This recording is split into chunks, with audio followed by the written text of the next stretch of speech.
اعوذ باللہ من الشیطان الرجیم، بسم اللہ الرحمن الرحیم۔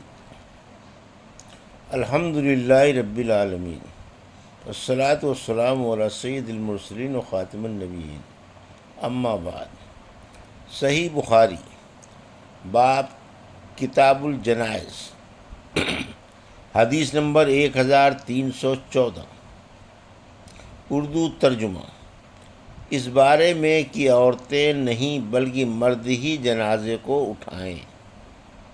ہم سے عبدالعزیز نے بیان کیا، انہوں نے کہا کہ ہم سے لیث نے بیان کیا، انہوں نے کہا کہ ہم سے سعید مقبری نے بیان کیا، ان سے ان کے باپ کیسان نے کی، انہوں نے ابو سعید خدری رضی اللہ عنہ سے سنا کہ رسول اللہ صلی اللہ علیہ وسلم نے فرمایا کہ جب میت چارپائی پر رکھی جاتی ہے اور مرد اسے کاندھوں پر اٹھاتے ہیں تو اگر وہ نیک ہو تو کہتا ہے کہ مجھے آگے لے چلو، لیکن اگر نیک نہیں ہوتا تو کہتا ہے ہائے بربادی، مجھے کہاں لیے جا رہے ہو۔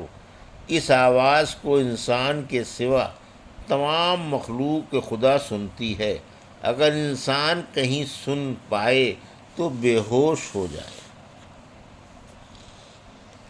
حدیث نمبر 1315، اردو ترجمہ۔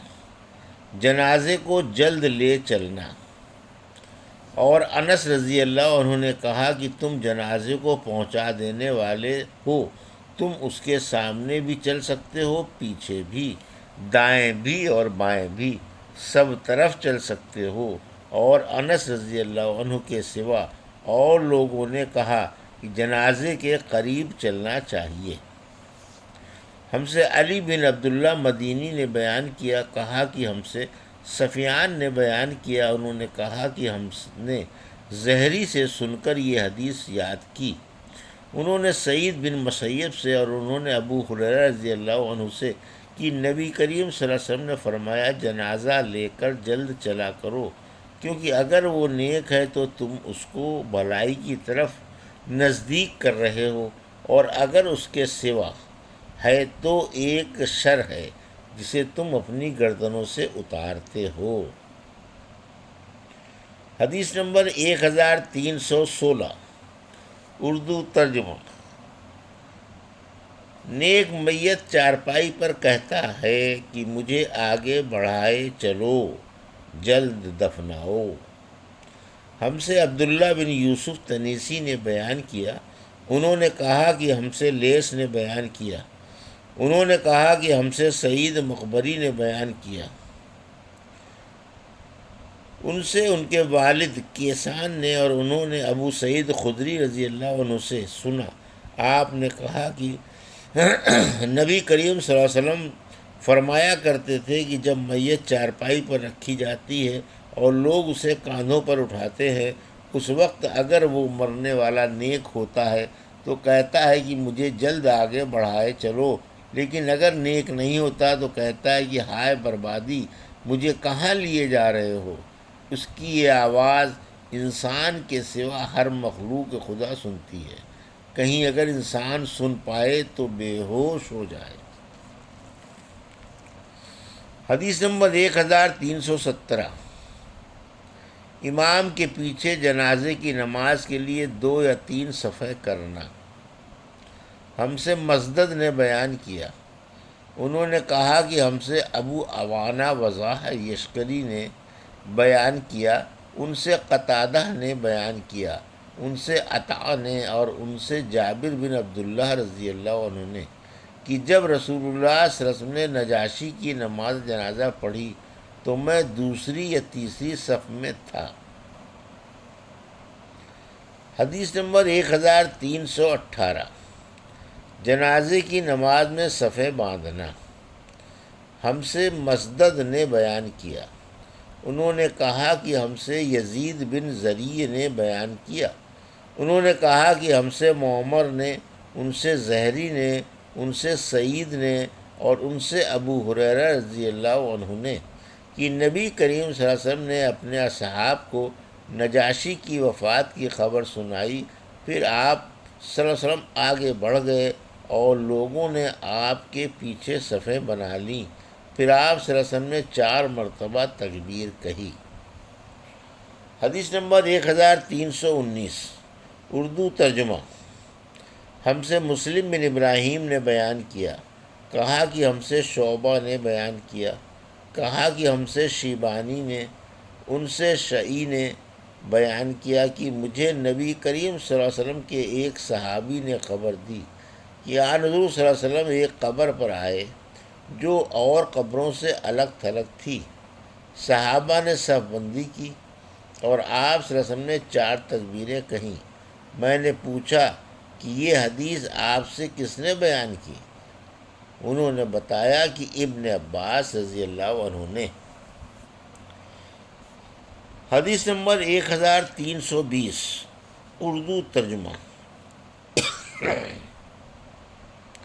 ہم سے ابراہیم بن موسیٰ نے بیان کیا، کہا کہ ہم کو حشام بن یوسف نے خبر دی کہ انہیں ابن جریج نے خبر دی۔ انہوں نے بیان کیا کہ مجھے عطا بن ابی رواح نے خبر دی۔ انہوں نے جابر بن عبداللہ رضی اللہ عنہ سے سنا کہ نبی کریم صلی اللہ علیہ وسلم نے فرمایا، آج حبش کے ایک مرد صالح نجاشی حبش کے بادشاہ کا انتقال ہو گیا ہے، آؤ ان کی نماز جنازہ پڑھو۔ جابر رضی اللہ عنہ نے بیان کیا کہ پھر ہم نے صف بندی کر لی اور نبی کریم صلی اللہ علیہ وسلم نے ان کی نماز جنازہ پڑھائی۔ ہم صف باندھے کھڑے تھے۔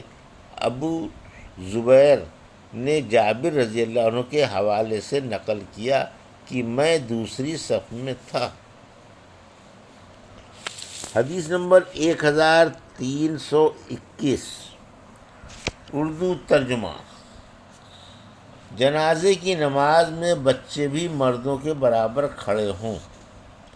ہم سے موسیٰ ابن اسماعیل نے بیان کیا، کہا کہ ہم سے عبد الواحد نے بیان کیا، کہا کہ ہم سے شیبانی نے بیان کیا، ان سے عامر نے اور ان سے ابن عباس رضی اللہ عنہ نے بیان کیا کہ رسول کریم صلی اللہ علیہ وسلم کا گزر ایک قبر پر ہوا۔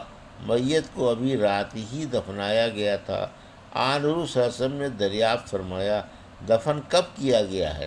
لوگوں نے کہا کہ گزشتہ رات۔ آپ صلی اللہ علیہ وسلم نے فرمایا، مجھے کیوں نہیں اطلاع کرائی؟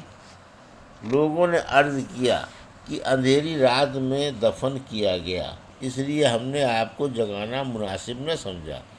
پھر آپ صلی اللہ علیہ وسلم کھڑے ہو گئے اور ہم نے آپ کے پیچھے صفیں بنا لی۔ ابن عباس رضی اللہ عنہ نے بیان کیا کہ میں بھی انہی میں سے تھا، نابالغ تھا لیکن نماز جنازہ میں شرکت کی۔ حدیث نمبر 1322، جنازے پر نماز کا مشروع ہونا۔ اور آن حضرت صلی اللہ علیہ وسلم نے فرمایا، جو شخص جنازے پر نماز پڑھے، اور آپ صلی اللہ علیہ وسلم نے صحابہ سے فرمایا تم اپنے ساتھی پر نماز جنازہ پڑھ لو، اور آپ صلی اللہ علیہ وسلم نے فرمایا نجاشی پر نماز پڑھو، اس کو نماز کہا۔ اس میں نہ رکوع ہے نہ سجدہ، اور نہ اس میں بات کی جا سکتی ہے، اور اس میں تکبیر ہے اور سلام ہے۔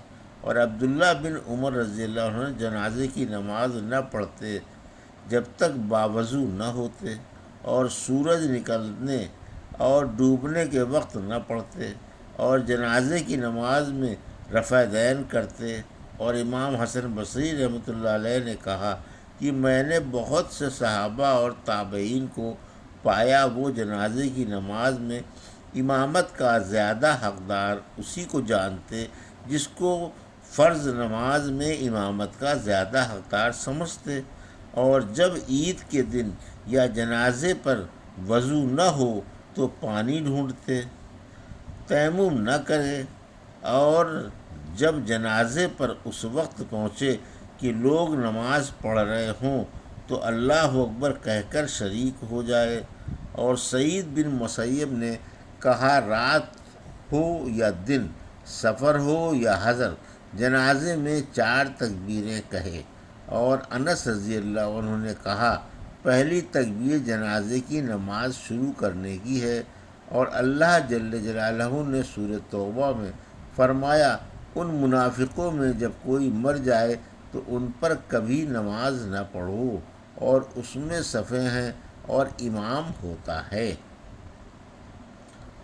ہم سے سلیمان بن حرب نے بیان کیا، کہا کہ ہم سے شعبہ نے، ان سے شیبانی نے اور ان سے شعبی نے بیان کیا کہ مجھے اس صحابی نے خبر دی تھی جو نبی کریم صلی اللہ علیہ وسلم کے ساتھ ایک الگ تھلگ قبر پر سے گزرا۔ وہ کہتا تھا کہ آپ صلی اللہ علیہ وسلم نے ہماری امامت کی اور ہم نے آپ کے پیچھے صفیں بنا لیں۔ ہم نے پوچھا کہ ابو عمر، و یہ شعبی کی کنیت ہے، یہ آپ سے بیان کرنے والے کون صحابی ہیں؟ فرمایا عبداللہ بن عباس رضی اللہ عنہ۔